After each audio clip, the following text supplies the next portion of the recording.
Hey there, Mr. Reddit here. Welcome back to another episode of r/entitled parent stories. Our first story we'll be reading today. My Karen mother won't let me go to work. After that, you want a screenshot of my desktop at 10 a.m. and another at 6 p.m.? And after that, these people should be seen, not heard. Now for every thumbs up this video gets, one Karen has to go to work. I'm already at work and you don't pay me enough. So please smash that like button. And if you're new, subscribe and turn on notifications for new stories from Reddit every single day. My Karen mother won't let me go to work. Cast. We've got me, Dragon Crystal, myself. We've got Mom, my entitled mom. We've got Dad, my entitled dad, and Tim, my supervisor. Backstory. I've been in lockdown for 2 weeks, ended last night, because of my last shot giving me some side effects. Also, because of that, my work schedule account was inactive until my lockdown is lifted. Not to mention, a relative just passed, and my parents, knowing that my lockdown lifted yesterday, still dragged me along with them, while not allowing me to check if I'm on the schedule or not. Now onto the story. Like I've mentioned above, that I was in lockdown for 2 weeks and my work schedule account was inactive during that time, and I was unable to see if I was going to work today or not. I just heard about my relative passing last night before going to bed. I believe my workplace account reactivated around 6 a.m. of today, but I'm not entirely sure because my parents came bursting into my room demanding that I go and help babysit the kids, my cousins, while they helped set everything up. Me, drowsy state of mind. What? Mom, hurry up and get dressed. We have to go help out at our relatives. Me, Mom, you know how much funerals freak me out, right? Mom, stop making excuses and get up now. Me, fine. Wait, last night was when my lockdown lifted. My supervisor might have scheduled me to work today. I said stop making excuses and get ready. The entire car ride there, they'd be peeking into the backseat and complaining at me to stop checking on my phone and to pay attention to them. Like I'm supposed to backseat drive or something. Not supposed to, I know. As soon as we arrive, I'm ushered into the kitchen by my mom, where my aunts were along with their kids, my fellow cousins, while my dad walks into a separate room with my many uncles. My aunts have been cooking and mourning over my grandpa, whom I rarely ever saw or knew. My mom immediately tells me to either help with cooking or just keep an eye on the kids, since I'm so used to being the babysitter for any relative's kids I stick to babysitting. 7 a.m. rolls around, and I want to check if I'm scheduled to work or not. I pull my phone out, and as I'm typing in my login, my mom steps over and screams at me to put my phone away, or I'm going to get punished. I'm almost 30, not 18, so I just slip my phone away again. 8 a.m. rolls around, and I sneak my phone out again. This time, my dad snatches my phone out of my hand and threatens to break it because I'm spending too much time playing video games and don't deserve to have a phone, before handing it over to my mom, who happily slips it into her purse. Great. 9:15 a.m. is rolling around now, usually the time my shift starts. I'm just constantly checking the kitchen stove clock, and I'm freaking out, thinking about how I'm going to explain this to my supervisor if he calls my phone and I don't pick up. I go over to my mom and ask for my phone back. Her smug response, "Why do you need it?" Me, because I might have been scheduled to work today, and my lockdown was lifted yesterday. Mom, I'm sure they don't need you today. It's Saturday, and we're busy here. Your dad and I don't have time to take you back home. We were literally just sitting around, cooking and chatting. Oh, so busy. Me, can I at least check if I'm on the schedule or not, so I can call out? Because we're usually the busiest on the weekends. No, stop wasting my time and go babysit your cousins, or help cook. I'm livid and just go back to babysitting, while dreading the call from my supervisor. Sure enough, a couple hours later, 3 p.m., an hour ago in real life, my mom finally hands me my phone saying, "Oh, someone named Tim called you at 9:36 a.m. Me, dread fills my already shaken up heart. I told you that I might be scheduled to work today. Mom, well, I didn't know that. How would you know? You don't work there. You should have checked before coming here. Me, boiling with anger. Maybe if you listened to me and had let me check before forcing me into the car, this wouldn't have happened. Now I've got a no-call, no-show marked onto my attendance. Mom, stop being so dramatic.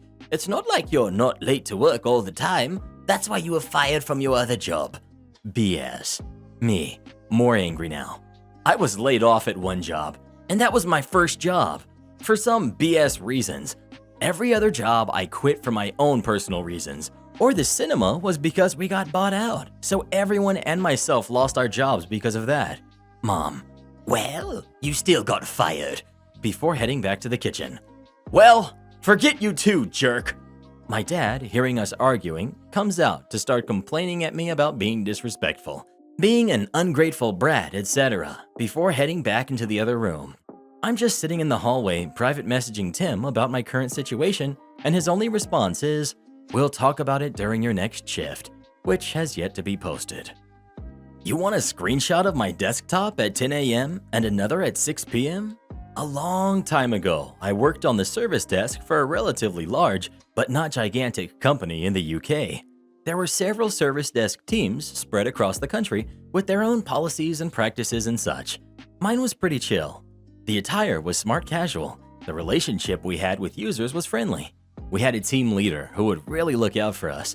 I think I was lucky, given what some of the other service desk teams had to deal with. Suits and ties, users interrupting you when you're on the phone, team leads who would just vanish for half a week with no warning.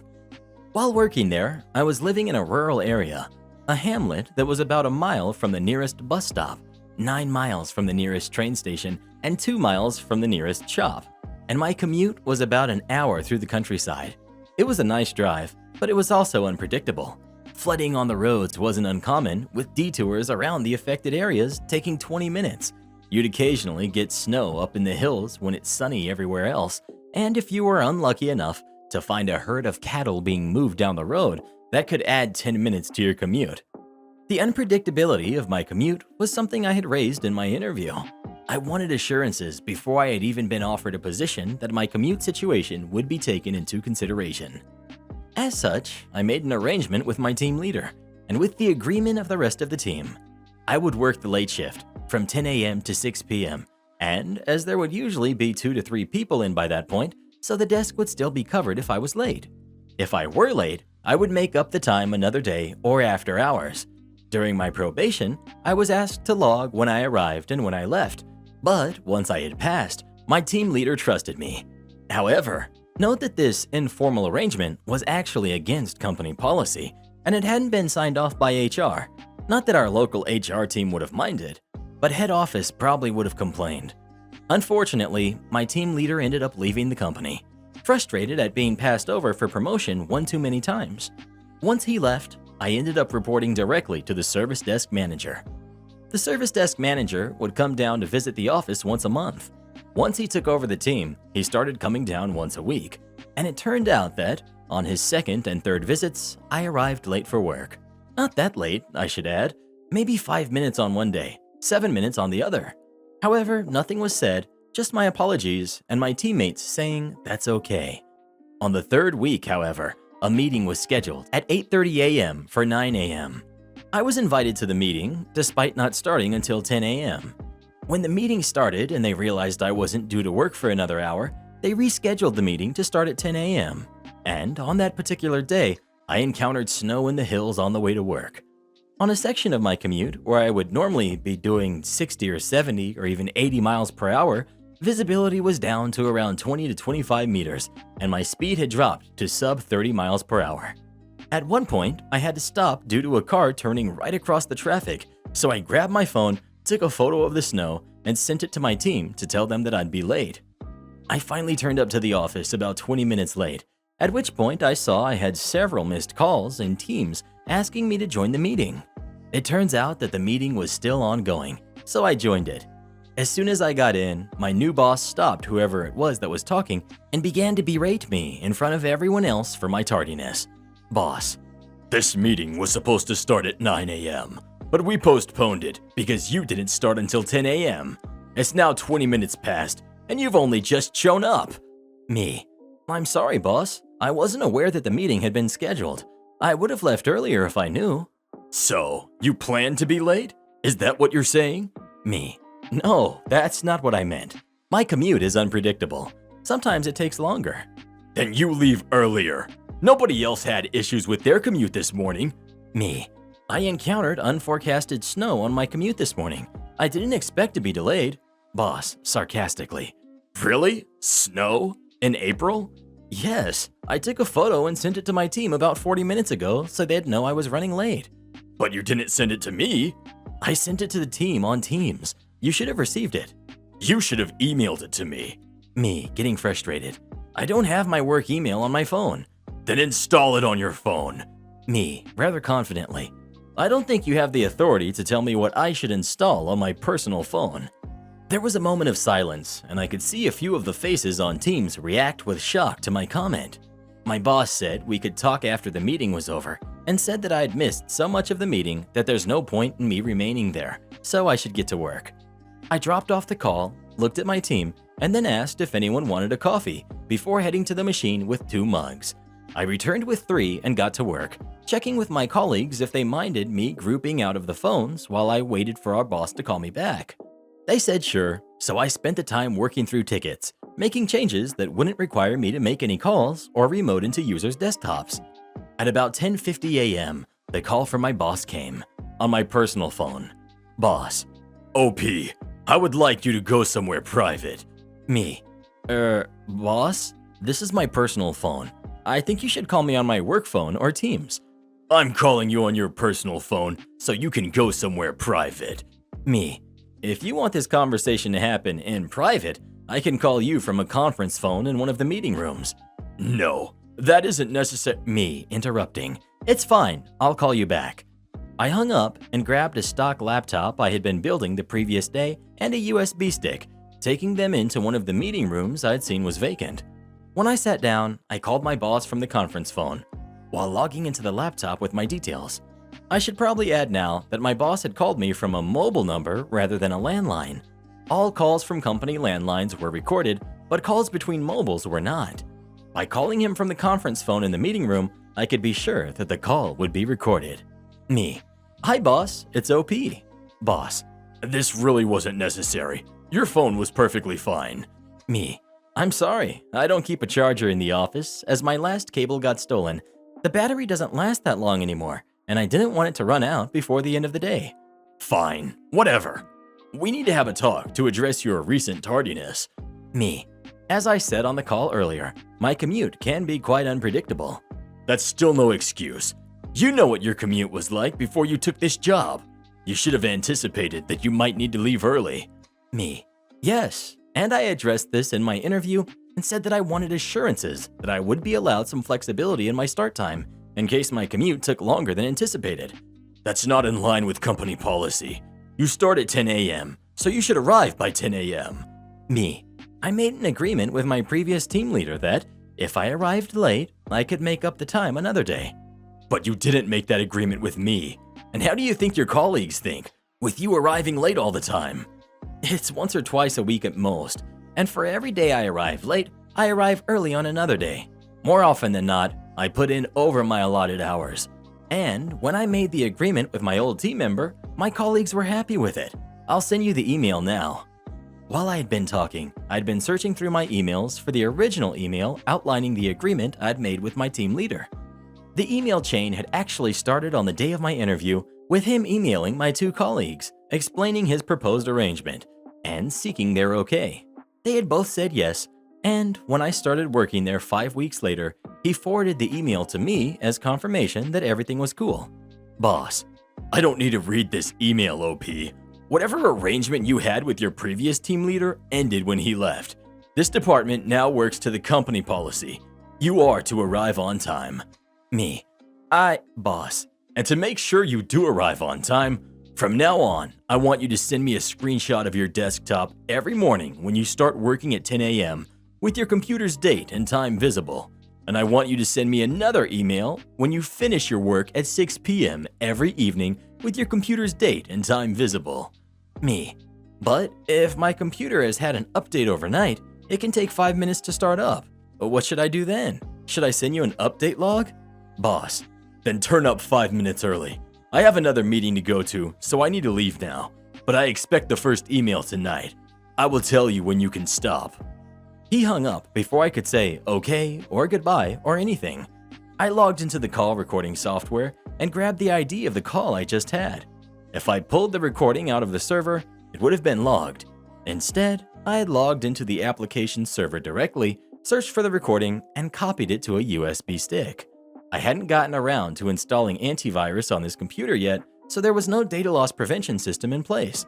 That's the kind of software companies install on computers to lock down USB drives and track what people copied to and from USB drives after their use has been approved. I went back to my desk. I told the team what had happened, and they said that it sucked. We had a chat about what I was going to do, that I'd have to start arriving 20 to 30 minutes early every day to ensure I'm logged in at 10 a.m. They offered to grab an old laptop and set up the desktop so it looks like my desktop, so they could take a 10 a.m. screenshot if I did turn up late. I explained that it wasn't necessary. If I turned up late, I'd just explain why and involve HR. For the next week, I did as he had asked. I would arrive anywhere from 15 to 40 minutes early and log into my computer. And then I'd go off and make coffee, hop downstairs and outside for a cigarette, just waste time until 10 a.m. arrived. Just before 10 a.m., I'd be back at my computer, take the screenshot and send it to my boss. Then at 6 p.m., I'd do the same. Probably a week and a few days later, my boss visited our office. I remember turning up about 25 minutes early that day. My boss made a smarmy comment about how I should be happy and proud that I'm being punctual. I just said, sure, checked my computer, hadn't done an update overnight, offered to make coffee for the team, then went off with 2 mugs. I came back with 3 mugs at about 10:45 a.m., and my boss commented on how long coffee takes to make here. We had a bean-to-cup machine. It would grind the beans for every cup. It was good coffee, but not particularly fast. Once I'd handed the cups to my colleagues, I grabbed my cigarettes from my bag and headed off outside. I came back around 10 to 12 minutes later, and my boss asked me where I'd been. Me, enjoying my morning coffee with a cigarette. Boss, but there's work to be done. Me, I don't start work until 10 a.m. Just because you start at 10 a.m., it doesn't mean you can't get started early. Me, sure I could. But as I don't start until 10 a.m., I don't have to, unless you're approving me to do overtime. No, I'm not saying that. But if you're here, you might as well make yourself useful. Me, if I remember correctly, we both acknowledged last week that I start work at 10 a.m. and finish work at 6 p.m. That isn't what was meant by our conversation. Me, but that is how I interpreted it. I didn't wait for him to reply, just turned around and sat at my desk. It was 9:59 a.m. at this point, so I took a screenshot of my desktop, emailed it to him, and got to work. The routine continued through to the end of the week, and then partway through the following week. The boss had visited our office again on a day where I had arrived over 30 minutes early. We had had very heavy rain that day, so I had left extra early to avoid any detours due to flooding. I'd also dressed appropriately for the weather: Wellington boots, jeans with waterproof trousers, and a heavy wax jacket. On days like this, I'd normally come in through the fire escape. Well, it was actually a terrace, but facilities didn't want us using it for health and safety reasons, so it was only used as a fire escape. As it was sheltered, I could leave my wet weather clothes on the terrace to dry. There were 2 other pairs of wellies and heavy jackets out there already. Enter the building in my dry clothes, and then head to a bathroom to get changed into something a little smarter. As I walked past my boss, he looked shocked that I'd walked in jeans and a t-shirt. I pointed down at my shoeless feet, then outside at my wet weather clothes. He asked me if that was really necessary. They should do a reality TV show where they send city boys to live out in the countryside. That would be entertaining. A good 5 or so people in earshot laughed. He nervously laughed along with them. I went off and changed, came back, offered the team a coffee, left with 2 mugs, came back with 3, grabbed a cigarette, and went downstairs for a smoke. I was back at my desk with 5 minutes to spare. Logged in, waited until 9:59 a.m., took a screenshot, emailed it to him, then logged into the phones and got to work. The rest of the day went on as usual. However, come 4 p.m., he had vanished. His laptop was still at his desk, but he was nowhere to be seen. Normally, he would leave around 4 p.m., the same time as my 2 teammates. At about 4:45 p.m., he finally emerges, looking visibly shaken. He tells me how today has been terrible, how one of the other offices have serious phone issues, and asks me if I've been getting calls from other offices. Me, no, our phone group is only configured to take calls from this business unit. Boss, what? Calls are supposed to overflow to your lines if the other lines are all engaged. Me. Not since I've been here, and that's a good 18 months now. Me, thinking to myself, oh wow, I just did myself over, and my team. Boss. I'm going to add you into the central phone group. We need as many people on the phones as possible. Me. Okay, I'll see what I can do. But we don't have training on or access to any of the systems used by other offices. Boss. Just provide support where you can. At about 4:50 p.m., I started getting calls from the other offices. Probably about 50% of them I can't do anything about. I tell the user I'll log a ticket and assign it to the relevant team. They would frequently ask me to transfer them, but I explained that their call came to me because all their lines are likely engaged. I'm sure I upset a lot of the users that day. I mean, some of the calls were about programs I had never even heard of. In one case, I picked up the phone to someone who I'd already answered the phone to and logged a ticket for. 5:45 p.m. comes along, and the frequency of calls hasn't ceased. Evenings are usually quite chill in this office. It's usually a good opportunity to work on requests and unfinished admin work. But the phone was unrelenting. 5:50 p.m. it continues. 5:55 p.m. still going. I get off a call just in time for 6 p.m. and log out of the phone. I spent a few minutes going through the few things I still had open on my screen and was about to take a screenshot when my boss, still in the office past 6 p.m., asked me why I'd stopped taking calls. Me. I finish at 6 p.m. Boss. But we need people on the phones. The team at the office that has gone down is usually in until 8 p.m. We were already short 2 people on the phones with you helping out. Me. In the old days, an event like tonight would be one of those nights where I make up for the lost time from being late in the morning. But, as we agreed, I start at 10 a.m. and finish at 6 p.m. It's now 6:03 p.m., so I'm already past my finish time. Boss. Look, OP, sometimes we need to put in a little extra for the company, for the department. We really need you tonight. Me. Do I get paid overtime? No, I can't authorize that. You can have time off in lieu. Me. I'm happy to do the flexible working, and I'm happy to do overtime, but I don't do time off in lieu. Boss. OP, I've been really pleased with your performance over the last 2 weeks. Impressed even. Please don't disappoint me tonight. I turn around, took a screenshot of my desktop, emailed it to him, and locked my computer. Me. I want you to send me a screenshot of your desktop every morning when you start working at 10 a.m. with your computer's date and time visible. And I want you to send another email to me when you finish working at 6 p.m. every evening with your computer's date and time visible. Those were your exact words. How could I disappoint you? I've done exactly as you asked. I don't think that's exactly what I said. Yes, it is. I have the recording of the call. I have it transcribed. That is exactly what you said. Boss, looking shocked and confused. But... Me. Okay, I'll stay until 7 p.m. Boss, sounding relieved. Thank you. Me. But first, I want an email from you reaffirming the agreement I made with my previous team leader, with local HR CC'd in. And I want next Friday off, paid. No holiday allowance. Making up for all the time I've wasted in the office arriving early so I can send you your 10 a.m. screenshot of my desktop. Boss doesn't say anything. Or I can send the recording and transcript of our call 2 weeks ago to HR and the logs of you deleting the recording from the system to our data protection officer, unless you can show that you gained her approval before deleting the recording. Boss. Send me the email from your old team leader again, the one with the agreement. He replied, reaffirming agreement, and I ended up working until nearly 7:30 p.m. as the forecast said the rain would be stopping then. I ended up leaving 2 months later. My rule is always 2 years. If I don't get a promotion, I leave. There was no chance I was getting a promotion after that episode with my boss, so I left 4 months short of my rule. I ended up getting a job at a city closer to me for more pay, no answering of phones, and with fewer C roads on the commute, which made the journey a lot more consistent. And when they asked why I'd only worked for my last employer for 20 months, me. The commute was too unpredictable. Have you ever had a boss who was a real jerk? If so, what did you do about it? Please let us know. I've got a husband who's a jerk, I'll tell you that much. These people should be seen, not heard. During the fall before lockdown, I had a guest who was noted as a VIP and a high-ranking loyalty member. She would be staying with us for 2 weeks. We did our thing making her feel welcomed and gave her my card in case she needed anything. That was a mistake. On the second day of her stay, she cornered me while I was walking down a hall of the hotel on the first floor. She had said there was a lot we had to discuss. She had brought up the fact that my breakfast chef had said good morning to her and that one of the housekeepers greeted her. I asked if these things were a problem. Yes, I can't believe it.